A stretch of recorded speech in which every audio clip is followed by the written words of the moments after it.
Another day of very all over the place data out of America. Michelle has all the details from New York. The houses are sprouting green shoots, but the factories are kind of in need of a little WD-40. Michelle? That's right, Bernie. We have fresh houses, some fresh green shoots. We did get housing start jumping more than forecast in May, while industrial production tumbled. So we got that mixed eco data again. Housing starts rose 17% in May to an annual rate of 532,000. That is a sign that the four-year housing slump may be ending. But before we get carried away, remember that the average over the past 5 years, including the bubble and bust years, was about 1 million more than that. And building permits also rose more than estimated. Some good news there. But on the other side, we had another report showing industrial production falling in May as manufacturing can't break its slump. Output at factories, mines and utilities dropped 1.1% in May, in line with forecasts. And finally, inflation has yet to rear its head. Wholesale prices rose 0.2% in May, less than forecast, as food expenses dropped. Now, excluding food and fuel, so-called core prices unexpectedly fell. And the consensus from several economists we spoke to is the paralysis and the panic phase of this downturn is behind us.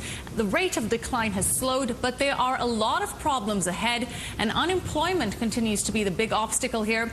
And President Obama told Bloomberg News that he does expect unemployment to hit 10% this year, but he also says we are starting to see some signs of improvement. You're starting to see the engines of the economy turn. It's going to take a long time.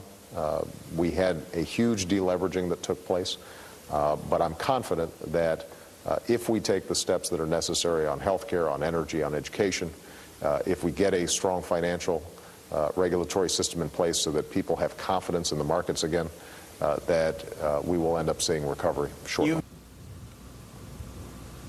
Now, Bernie, the third quarter is shaping up to be critical. Most economists believe that it will mark the beginning of the end of the recession. A recent survey shows that about 90% of economists expect the economy to emerge from the recession in the second half of the year.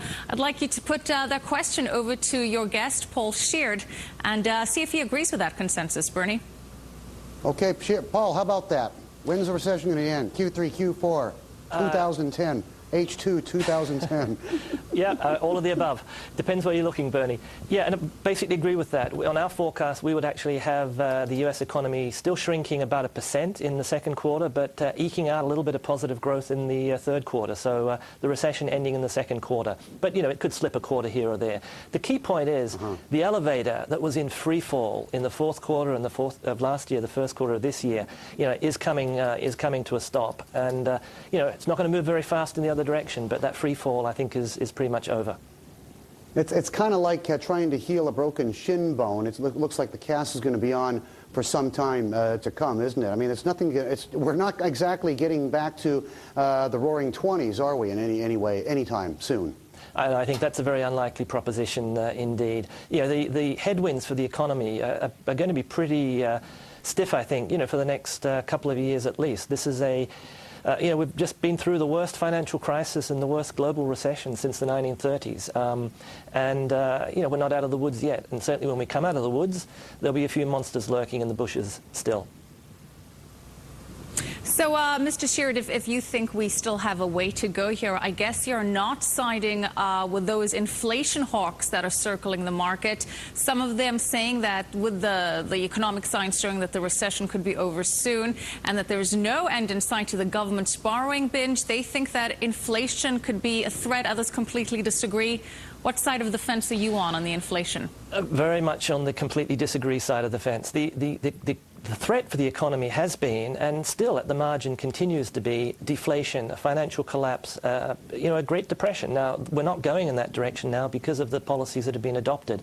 But to worry about inflation at this stage, I think, is entirely premature. If we get to the point of having to worry about inflation, that will essentially tell you that the policies that have been taken have worked. Then, of course, the central bank in particular, the Fed, will have to shift to doing something about inflation. Guess what? They know how to deal with that problem.